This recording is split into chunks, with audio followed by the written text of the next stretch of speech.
자, 18단은 미술 표현 매체의 흐름입니다. 자, 코로나가 계속 확산돼서 온라인으로 수업이 계속 진행되고 있네요. 그래서 어쩔 수 없이 교과서 이론을 계속 나가야 합니다. 좀 더 여러분이 신경을 써서 자세히 보면요. 내용이 아주 재밌습니다. 그래도 미술이라는 과목이 입시에 직접적인 관련은 없지만 분명히 간접적으로 영향은 미칠 겁니다. 과학이랄지 문학이랄지 여러 가지가 뭐 역사랄지 그러니까 어떤 재미로 상식으로 교양으로 보시면 도움이 많이 될 겁니다. 자, 이번 단어는 미술 표현 매체의 흐름입니다. 표현 매체는 어떤 그 재료도 될 수 있겠죠. 그래서 옛날에 동굴 벽화에 사용했던 수치랄지 광물질, 돌가루를 갈아서 어떤 색소를 만든달지 그런 것들을 재료적인 것들 그런 거를 매체 그렇게 시작해서 지금은 미디어, 비디오나 뭐 네온 사인, 레이저 이런 식으로 약간 요즘은 또 VR도 있죠. 그래서 매체가 이렇게 변했어요. 처음에 수치로 그리던 게 지금은 뭐 VR이라든가 레이저나 영상을 이용하는 거 이렇게 매체가 이렇게 변했다고 보면 됩니다. 그래서 이번 시간에는 시대에 따라서 달라지는 매체를 알 수 있고요. 그 다음에 여러 표현 매체를 융합하는 것을 이해할 수가 있습니다. 도입 영상 한번 볼게요.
네, 어떤 재료들이 미술의 표현 매체가 될 수 있을까? 여러분이 알고 있는 것은 어때요?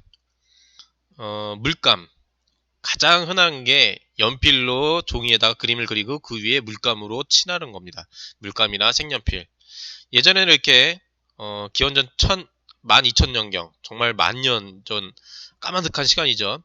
그때 당시에 사람들도 그림을 그리고 미술 행위를 했습니다. 어떤 도구를 만든달지 벽에다 그림을 그린달지. 그래서 미술 행위는 원초적인 시대 때부터 시작되어 왔습니다. 그래서 동굴벽화 보면은 이렇게 수치로 그림을 그린 거죠. 이 만년, 그러니까 수치요. 절대 썩지도 않고 그러니까 굉장히 오래 가요. 수치나 이런 돌가루로 이렇게 색칠을 했다고 합니다. 모두 자연에서 놓은 거죠. 그러다가 이제 템페라로 옮겨갑니다. 자, 이 템페라는 뭐냐면 그 전에는 수치였죠. 이게 수치나 식물에서 채집한 어떤 안료, 그 다음에 광물질, 그러니까 돌가루나 흙가루를 직접 바로 발랐죠. 이렇게. 근데 이제 템페라로 넘어옵니다. 템페라는 뭐냐면 그 안료들, 색채 가루에다가 주로 달걀 노른자나 흰자를 이렇게 섞어요. 이렇게 안료를 짓이겨서 칠하는 겁니다. 좀 더 발달한다면 뭐 아라비아 고무 액이라든가 그러니까 그냥 수치나 돌가루를 그냥 칠하면 흩날리죠. 비에도 약하고. 다행히 이제 동굴 벽화에는 동굴이라는 어떤 그런 밀폐된 장소이기 때문에 오래 보존은 됐지만 항상 동굴에다가 그릴 수는 없잖아요. 그래서 템페라로 발전하게 됩니다. 즉 안료 가루에다가 어떤 물질을 섞어서 칠하기 시작했습니다. 그러면 견고하게 되는 거죠. 그래서 보통 주로 계란을 섞어서 안료에 계란을 섞어서 그리기 시작했습니다. 이걸 우리는 템페라라고 합니다. 뭐 대표적인 걸로는 이 비너스의 탄생이죠. 그 외에도 템페라는 그 중세 때 많이 사용했습니다. 자, 그 다음에 프레스코 기법으로 넘어갑니다. 자, 지금 우리는 미술, 재료, 매체를 하고 있습니다. 프레스코로 넘어가는데요. 프레스코는 뭐냐면은 주로 벽화에 사용되는데 이건 천지창조죠. 미켈란젤로가 그 바티칸 시스타 성당 거기다 천장에다가 천지창조라는 그림을 그렸어요. 그 부분도입니다. 프레스코는 어떤 기법이냐면은 벽에다가 일단 회칠을 합니다. 그러니까 석회질을 하얗게 칠해요. 이렇게 막 칠하고 전부 다 칠하진 않고 이렇게 부분적으로 칠하면 그 석회질 회칠이 마르기 전에 물감을 칠합니다. 이렇게 칠해요. 그러면 석회질이 마르면서 그 물감을 단단하게 같이 딱 잡아줍니다. 굳어요. 그래서 굉장히 오래 보존할 수 있죠. 그 다음에 여기 칠했으면 또 옆에서 또 회칠을 이렇게 합니다. 회칠을 하면서 그 위에 물감을 또 칠해요. 명암을 넣고 그러면서 회칠이 마르고 물감이 마르면서 서로 견고하게 벽에 딱 달라붙는 거죠. 그래서 이렇게 몇백 년이 지나도 그림이 선명하게 오랫동안 잘 보존하는 겁니다. 뜨고 떨어져 나가고 변색되지 않고. 그래서 실제로 몇백 년이 지났는데도 이렇게 선명한 그림을 우리가 감상할 수 있는 거죠. 이걸 부른 프레스코 벽화, 프레스코 기법이라고 합니다.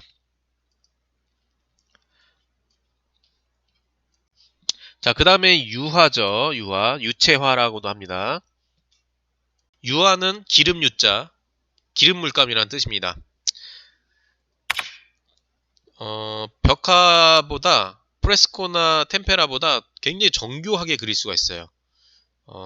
찐덕찐덕하게 돼갖고 물감이 그 점도가 굉장히 찐덕찐덕해요. 그래서 이렇게 약간 부드럽게 이렇게 물감끼리 부드럽게 섞여서 표현할 수 있습니다. 그래서 명암이랄지 굉장히 사실감 나게 표현할 수 있습니다. 이게 유화 물감이죠. 안료에다가 노른자, 계란의 노른자나 어떤 기름을 섞어서 그리는 겁니다. 요즘은 과학이 많이 발달해서 굉장히 다양하고 오래가는 기름으로 발전해갖고 요즘은 물감이 더 선명하고 오래간다고 하죠. 그래서 그 어떤 물감보다 가장 오래가는 유화 물감입니다. 자, 이 작품은 아르놀피니 부부의 초상화예요. 임신한 부인과 이렇게 결혼식 하는 겁니다. 그래서 요게 다 상징하는 바가 있어요. 요 강아지, 그 다음에 요거 신발, 그 다음에 요 거울, 요 샹들리에, 그리고 요 손. 이게 다 어떤 상징적인 거예요. 어떤 풍요, 그 다음에 뭐 사랑, 그 다음에 믿음, 부부간의 어떤 믿음, 뭐 그런 걸 뜻한다고 합니다. 자, 그래서 보면 우리가 알고 있는 요즘은 그 매체가 목탄도 있고, 잘 보면 자, 목탄도 있고, 목탄은 뭐예요? 숯입니다. 숯. 나무 목자 탄, 탔다. 목탄, 숯입니다. 그다음 파스텔은 다 알죠? 분필 같은 가루로 되는 흩날리는 거죠. 그다음 콩테는 마치 건조한 크레파스 같은 거예요. 약간 파스텔보다 좀 더 딱딱한 거라고 생각하면 됩니다. 파스텔은 좀 부드럽고, 그다음 잘 아는 색연필, 연필, 그다음 펜, 물감과 붓. 가장 전형적인 미술의 매체라고 생각하면 됩니다. 자, 유화물감에서 이제 오부제로 넘어옵니다. 오부제. 자, 오부제는 뭐냐면은 어떤 그 물건을 뜻합니다. 물건. 이제는 직접 그리지 않아요. 어떤 물건을 바로 이용하는 거죠.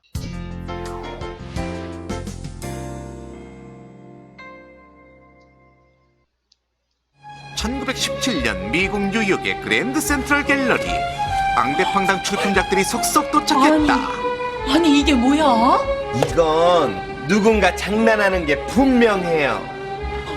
어머, 그런데 참가 신청서도 있는데요? 나원 이거 참 기가 막혀서. 참. 누군가 남성용 소변기를 작품이라고 보낸 것이다. 소변기에는 브랜드시 알뮤트라는 작가 사인까지 있었다. 제목에 사인까지 돼 있는데 이걸 어쩌죠? 어쩌긴 뭘 어째요. 신성한 전시실에 이 냄새나는 변기 놓고 개망신 당할 일 있어요? 결국 이 작품은 전시에서 제외됐다. 그래서 전시 기간 내내 뒤편에 처박히는 신세가 됐던 것. 당시 미술계를 발칵 뒤집었던 비연기 작품은 바로 마르셀 디상의 작품이었다. 그로부터 100년도 채 지나지 않은 2004년, 이 작품은 가장 영향력 있는 현대 미술 작품으로 선정됐다. 그렇다면 디샹의 이 작품 제목은 무엇일까? 공중 화장실 벽에 쭉 붙어있는 이것들, 이들의 이름은 변기. 그중 하나를 뚝 떼어왔는지 혹은 공장에서 주문 제작했는지는 모르지만 어쨌거나 어디서나 흔히 볼 수 있는 남성용 소변기. 그 소변기는 갤러리에 등장하면서 등급이 한 단계 업그레이드 됐다. 작가 디샹이 평범한 공사품 변기를 예술작품으로 만든 것. 거기다 예술품에 걸맞게 우아하고 당당한 이름까지 지어주었으니 그것은 네, 작품 제목은 샘입니다. 이건 듀샹이 최초로 그 레디메이드라는 개념을 도입해서 그 작품을 한 것으로 굉장히 반향이 컸었던 작품인데요. 레디메이드는 말 그대로 기성품입니다. 작가가 자기 손으로 한 게 아니고요. 이미 만들어진 작품을 작가가 가서 선택하기만 한 거죠. 그러므로 인해서 그 일상 공간에서는 그냥 소변기에 불과한 것이 작가가 가서 그것을 사와서 사인을 해서 미술관 안으로 갖고 옴으로 인해서 이제는 그 작품이 어떤 맥락에 의해서 변화될 수 있는 그런 것으로 이해되는 아주 재미있는 작품입니다. 그렇다. 디샹의 이 작품 제목은 파운틴 샘이다. 네, 바로 이 오브제 마르셀 디샹의 샘이라는 작품이죠. 이 작품을 주목해야 됩니다. 굉장히 중요해요. 이것은 어떤 미술사, 꼭 미술에서만 극한된 게 아니라 여러분이 이 작품은 꼭 상식적으로, 상식을 넘어서서 필히 알아야 되는 작품이에요. 왜냐하면 지금까지의 어떤 이런 뭐 수트로 그린달지, 템페라, 프레스코, 유화, 수채화, 색연필 뭐 이런 걸로 그렸잖아요.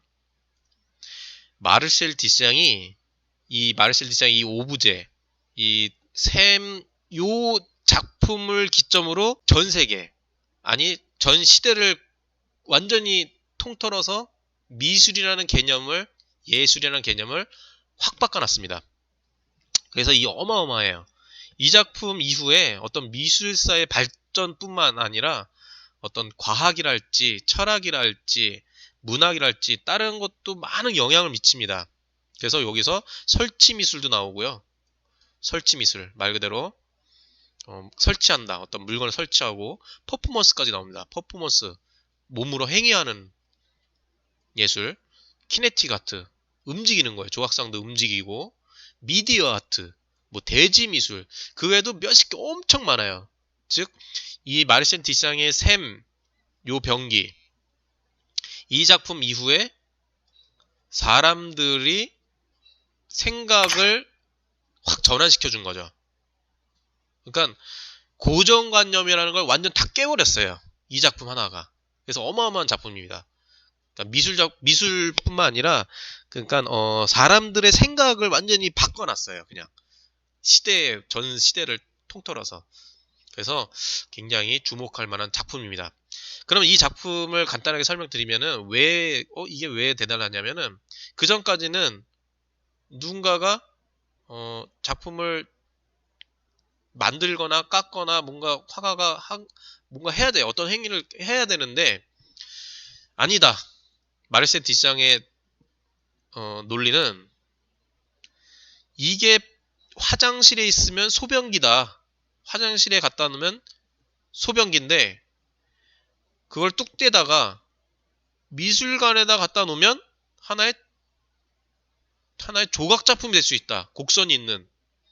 즉 어떻게 바라보고 어떤 장소에 어떻게 생각하느냐에 따라서 이것의 개념은 바뀐다. 참 이게 어려우면서도 에이 뭐 그게 뭐 당연히 그렇게 할 수도 있는 거잖아. 근데 잘 보세요. 소변기를 작품으로 생각할 수 있는 사람이 있었을까요? 그러니까 손도 이걸 똑같이 그린 것도 아니고 뭐 만든 것도 아니에요. 그냥 뚝 떼다가 이건 그냥 작품이다. 너희들의 개념을 바꿔봐라. 라고 주장한 거예요. 그냥 생각을 바꿔라. 이거는 변기가 아니다. 그러니까 그때 당시는 엄청난 야유를 받았죠. 욕을 먹었죠. 이게 작품이냐, 이런 쓰레기 같은 생각을 하냐, 막 그랬는데, 시대가 지나고 나니까 이게 어마어마한 생각이었던 거예요. 그때부터 사람들이 폭발적으로 개념 미술이라는 게 나왔습니다. 개념. 과학도 뒤집어서 생각해 본 겁니다. 그러니까 다른 방향으로 생각해 보게 된 거예요. 아, 이 과학적인 것도 논리도 맨날 요것만 풀고 막 이렇게 생각했는데 마르셀 디샹처럼 전혀 다른 개념으로 한번 접근해 보는 거죠. 그래서 폭발적인 어떤 그런 과학 발달도 오고 어떤 미술 작품도 역사적 의식도 개념이 확 바뀐 겁니다.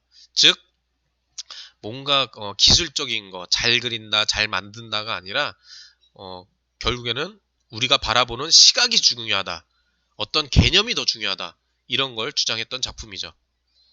그래서 설치 미술 이렇게 나온 거죠. 이렇게 투명한 폴리 천으로 이렇게 건물을 거꾸로 매달아 놨어요. 건물 형상을 해갖고. 자, 요런 설치 작품도 나왔고요. 그 다음에 퍼포먼스, 행위예술이에요. 사람의 몸에다가 물감을 묻혀서 막 찍고 이 사람 몸에 물감을 찍은 겁니다. 가슴, 몸통, 허벅지. 그쵸? 음악에 맞춰서 어떤 이 몸짓 자체가 예술이다. 그쵸? 이럴 수 있겠구나, 라는 생각을 한 거예요. 이게 무슨 미술이야, 이게 무슨 예술이야, 그랬는데, 이것도 어마어마한 예술인 거예요. 야, 이건 정말 신선하다. 이것도 마찬가지입니다. 이건 거의 과학 수준이에요. 이게 자연스럽게 바람이 싹 불면, 해변가에서 바람이 불면, 이게 자동으로 막 앞으로 갑니다. 이게 지금 요즘 과학 시간에 애들 장난감식으로 실험용으로 나오더라고요. 지금 저희 학교에도 있는데, 여기다가 바람 이렇게 후 불면,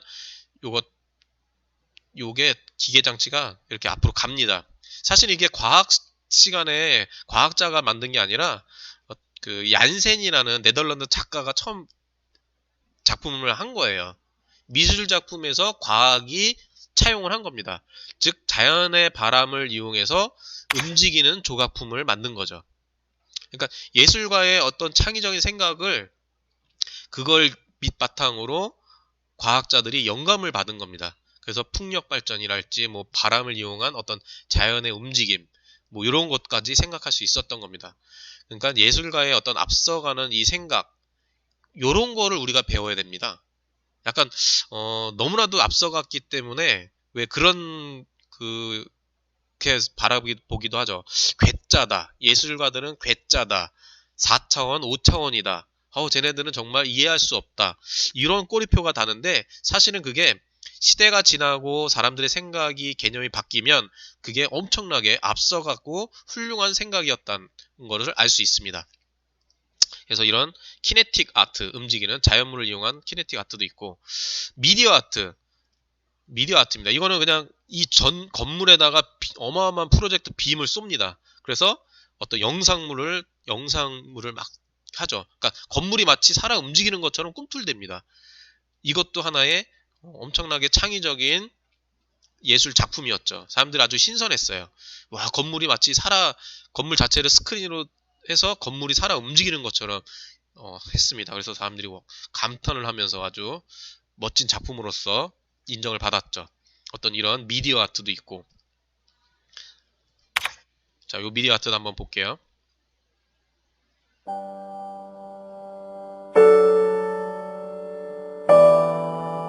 화면을 잘 보면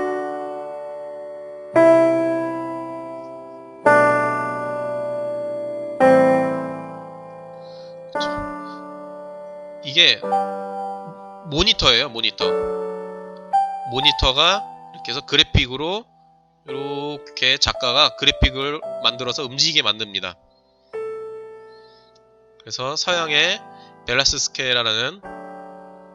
벨라스케스의 초상화랑 우리나라의 미녀도랑 이렇게 바꿔보는 겁니다. 드레스를. 서양과 동양의 어떤 그 바꿈, 융합, 뭐 이런 걸 뜻하는 거죠. 옷이 바뀌었어요.